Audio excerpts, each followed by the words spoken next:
سنت میں نہ ہو اس سے اجتناب کریں۔ اس ضروری تمہید کے بعد اب ہم محترم سائل کے سوالات کے جوابات کی طرف آتے ہیں۔ جو بھائی نے ہمارے سوال کیا تھا اس کے جواب کی طرف آتا ہوں۔ نمبر 1، پہلا سوال یہ ہے کہ میت کی وفات کے بعد، پہلا سوال کیا ہے؟ میت کی وفات کے بعد اہل میت کی طرف سے تیسرے یا 7ویں 10ویں 40ویں روز پر تکلف دعوتوں کی شرعی حیثیت کیا ہے؟ جواب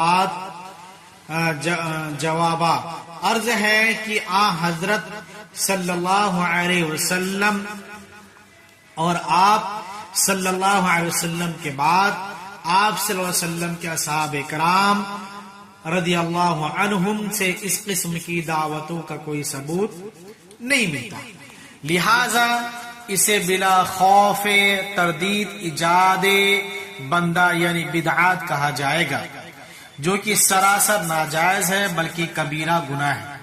یہ سراسر ناجائز ہی نہیں بلکہ کبیرہ گناہ ہے، اس سے اجتناب کرنا چاہیے، اور اس قسم کی غلط رواجات و رسومات کی حوصلہ شکنی انتہائی ضروری ہے، یعنی اس کو ختم کیا جائے۔ اگر ایسا نہیں کیا جائے گا تو بہت زیادہ امت کو خسارہ اٹھانا پڑے گا اور یہی دین کا ایک حصہ بن کے نہ رہ جائے۔ چنانچہ جریر بن عبداللہ بجلی رضی اللہ تعالیٰ عنہ بیان فرماتے ہیں، کہتے ہیں کہ ہم اہل میت کے پاس اجتماع کرنے اور ان کے کھانے کے انتظام کرنے کو نوحہ تصور کیا کرتے تھے۔ اگر کوئی انسان میت جس گھر میں انتقال ہوا ہے اور اس کے تیسرے دن یا چوتھے دن اس کے گھر میں کھانے کا اہتمام کرے، لوگوں کو اکٹھا کرے، اس کو نوحہ کا شکل دیا جاتا تھا۔ کہتے تھے کہ یہ نوحہ کی ایک شکل ہے، یہ نوحہ کے تصور کیا کرتے تھے، جبکہ نوحہ کے ممنوع اور ناجائز ہونے کی سب کو عمل ہے۔ نوحہ کے ممنوع اور ناجائز ہونے کا سب کو عمل ہے کہ آپ نوحہ نہیں کر سکتے، ماتم نہیں کرتے، اپنے سر کو نہیں پیٹ سکتے، اور رو رو کر کے یہ خوبی میت کی بیان نہیں کر سکتے ہیں کہ یہ ایسا رہتی تھی، یہ ایسا رہتا تھا، یہ ایسا کرتا تھا، ویسا کرتا تھا، اب کیسے رہوں گی، یہ کیسا رہوں گا، اس طرح کی باتیں کہہ کر کے رونا اور اپنے غریبیان کو چاک کرنا، اسی کو نوحہ کہا جاتا ہے۔ چیخ چیخ کے رونا جہالت کے جیسا۔ نوحہ کرنے والوں اور سننے والوں پر لعنت فرمائی ہے، یعنی نوحہ کرنے والوں اور سننے والوں پر لعنت فرمائی، یعنی جہاں ایک تو یہ ہے کہ کوئی نوحہ کر رہا ہے، میت کے پاس کوئی چیخ چیخ کے رو رہا ہے، ان کی خوبی بیان کر کر کے رو رہا ہے، تو وہاں پہ جو موجود لوگ ہیں ان کو چاہیے کہ فوراً ان کو اس طرح سے رونے سے منع کریں، کیونکہ سننا، نوحہ کرنا بھی حرام اور سننا بھی حرام۔ لعنت فرمائی۔ اور پس جیسے نوحہ کرنا حرام ہے، اسی طرح اہل میت کے یہاں لوگوں کا جمع ہونا، وہاں کھانا کھانا بھی حرام ہے۔ اہل میت کے ہاں لوگوں کا جمع ہونا اور وہاں کھانا کھانا بھی حرام ہے، لہذا میت کے دفن کے تیسرے چوتھے یا کسی بھی روز اہل میت کا موت کی وجہ سے کھانا پکانا اور لوگوں کو کھلانا حرام اور ناجائز ہے۔ اہل میت کو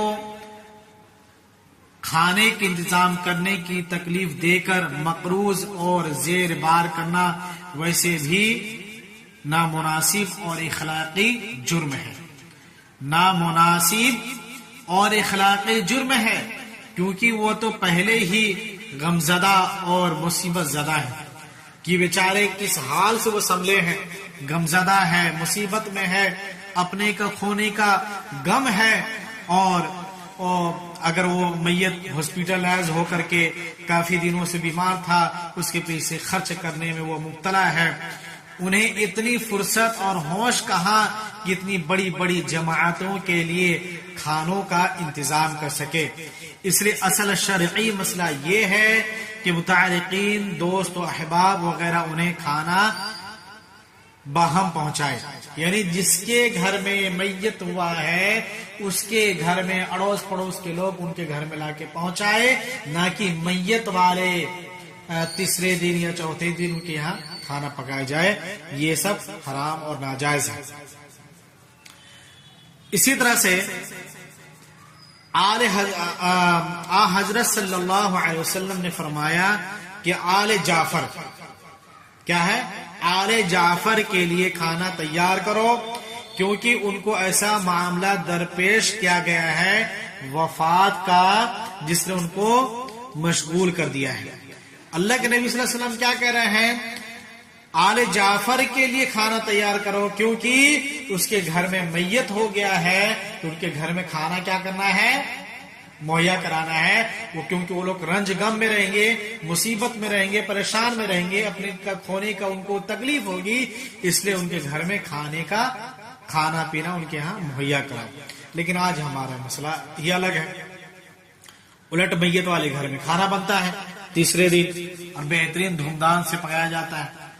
لوگوں نے اس حدیث پر تو عمل چھوڑ دیا. ہونا تو یہ چاہیے تھا کہ میت کے گھر میں ہفتہ دن، 10 دن، 15 دن تک میت کے والے گھر میں جا کے کھانا پہنچائے تاکہ وہ لوگ صدمے سے ابھر پائے. میت والے گھر میں جائیں، میت والے جس کے گھر کے عزیز و قارب